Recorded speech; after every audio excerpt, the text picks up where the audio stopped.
In this class, we will discuss about AC generator or AC dynamo.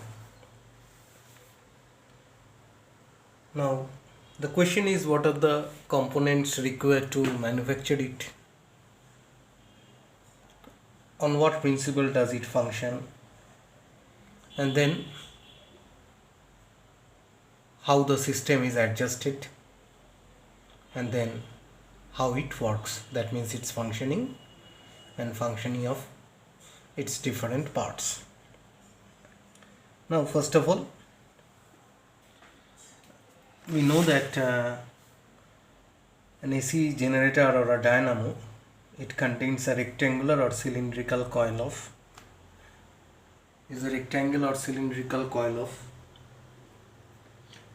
fine insulated copper wire wound on an iron frame or soft iron frame. And this is called the armature of the machine.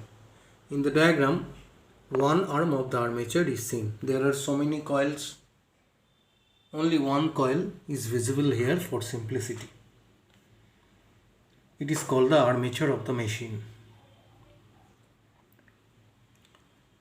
So it contains a field magnet, mainly a horseshoe-shaped magnet, an armature coil, slip rings.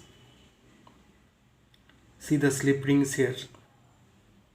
These are the rings, slip rings, and connected with it is a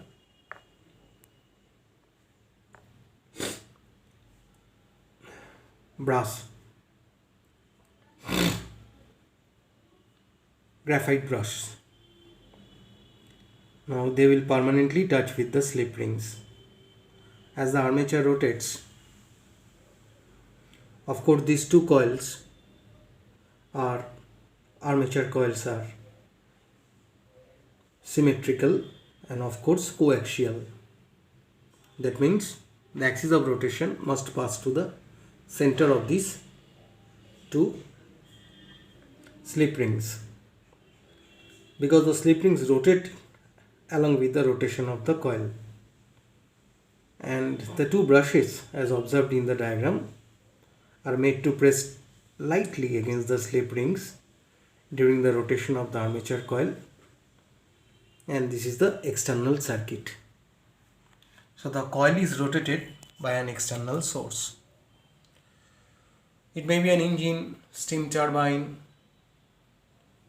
It is used to rotate the coil. So these are the components of a dynamo or an AC generator. So this is the cross-sectional view when the soft iron core is wounded by copper. Then this is the cross-sectional view. That means if you view it from the top, from here, this will be your observation, and this is the lateral view. Question is, why a soft iron core is necessary? Soft iron core has high permeability. Its permeability is higher than that of iron. So it is used because if it has a high permeability, then a stronger magnetic flux through the coil will be produced. Again, the ends of the horseshoe-shaped magnet must not be flat, must be cylindrical in shape. Why cylindrical in shape? See the magnetic field lines. Compare the magnetic field lines here. Here the edges just touch the magnetic field lines, but see here the entire soft iron core is within the magnetic field because it's a radial magnetic field. That is the reason why these parts are curved. The ends of the poles are curved to produce a radial magnetic field.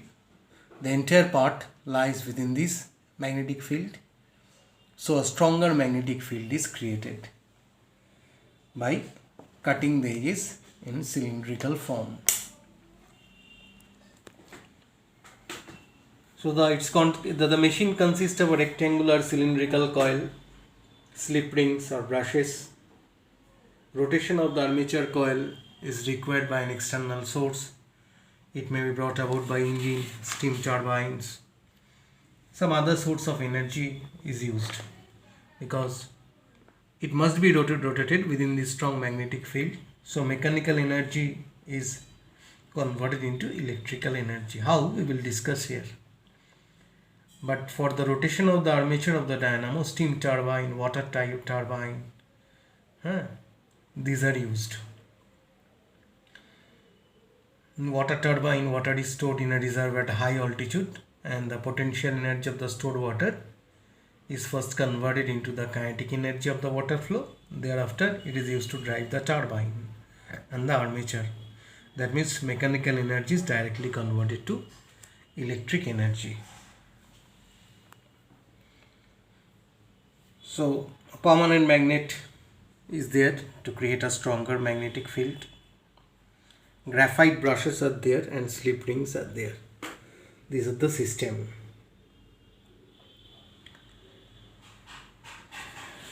Now what is the principle of working? Actually an AC generator, it was designed by Nikola Tesla. And it is based on the principle of electromagnetic induction. When a closed coil is rotated rapidly in a very strong magnetic field, there must be change in magnetic flux linked with the coil, which results in generation of an induced EMF in the coil, resulting in a flow of current, and the direction is guided by Fleming's right-hand rule. So the mechanical energy expanded in rotating the coil gets converted into electric energy of the coil. This is the basis of functioning. Now how does it work? See here, I have shown you a diagram, and along with it the formation of the AC current. So this is the one turn of the coil. This is one turn of the coil. These are several turns of the coil. For simplicity, several turns are not shown in the diagram. Only a single turn is used. Let us consider that this is the direction of the magnetic field from north to south. You know that. Now, the armature coil is presented here as A, B, C, D. Here in this diagram, different position of the armature coil A, B, C, D as it revolves in the magnetic field is shown here. Now when it rotates, this is the initial position where the angle is 0. That means theta is 0. You know the relation phi is equal to NAB cos theta, and d phi dt is the rate of change of magnetic flux with respect to time. Will give you NAB omega sin theta. Sin 90 is 1. So maximum EMF will be NAB omega. So E naught is the maximum EMF, which is N number of turns in the coil, B strength of the magnetic field, cross section area, and omega is present here. So according to Faraday's law, the EMF induced at the instant due to change of the flux linkage is minus d phi dt. That means NAB omega. Now as the coil rotates from this position, see this is the initial position. As the coil rotates in the direction of the arrow, so you know Fleming's right hand rule, I am not going into detail there. It cuts more and more lines of force, and hence the induced EMF also increases more and more.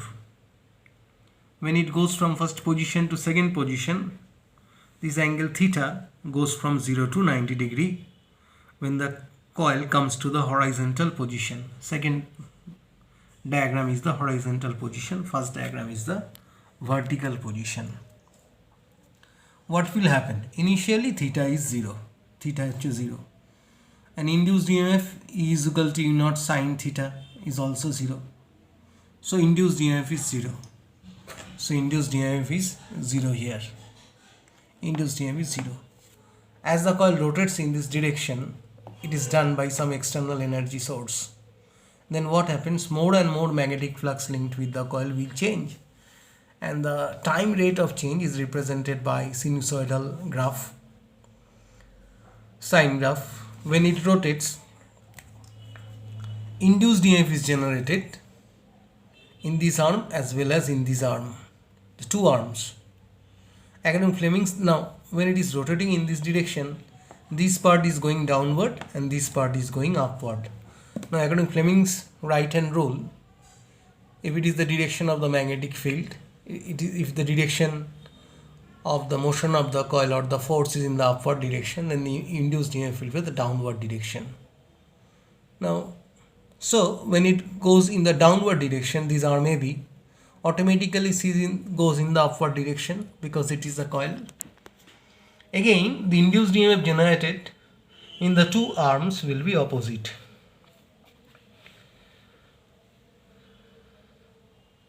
So when the coil approaches different position, the flux linkage gradually increases and decreases. At the same time, the induced EMF also decreases and then increases. So during 1/2 of the revolution of the armature, the EMF grows from 0 value to maximum and then 0 to maximum again. So when the value of theta is 90 degree, induced EMF plus 1.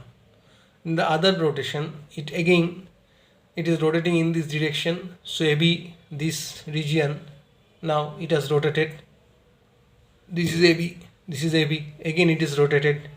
AB has come here in the downward direction. It is rotating anti-clockwise. Then from this position, it comes to this position. In this way, it is rotating in the downward direction. Rate of change of magnetic flux linked with the coil is taking place. Induced EMF is generated and time varying sinusoidal curve is obtained. So during the next half of the cycle, as the coil moves from position C to D, that means from here to here, this is C, this is D. What happens? The direction of the induced EMF becomes reversed. It's quite clear that the direction of the EMF in the arm AB is exactly opposite to the direction of the EMF in the arm CD. Reason is quite natural, because when AB is going downward, CD is going upward, so the direction of the induced current will be opposite, and hence the current flows in the circuit continuously if it is closed. Now this cycle of changes is repeated over and over again as long as the armature coil continues to rotate in the magnetic field. The graph clearly shows that the EMF is alternating from the peak value to 0, again in the reverse direction from peak value to 0. When theta is 70 degree, sine to 70 degree is -1. So E is -1 here. This is E naught NBA omega. Again it comes here 360 degree, 90 degree rotation, 180 degree rotation, 270 degree rotation, and then 360 degree rotation. So it's a complete cycle, complete AC cycle. So current is generated which is changing in direction periodically, passes through a given cycle of changes in a given interval of time. So it is said to be alternating current or alternating EMF. In this way, dynamo or an AC generator works and alternating current is produced. Now, E is equal to E naught sine omega t. And this is the main thing you must remember: the functioning, the working, how it is working, how it is functioning. So it depends on d phi d depends of n a b omega. So number of turns, increase in the number of turns, or increase in the magnetic field, or increase in cross sectional area, or angular frequency will increase the strength of the induced EMF.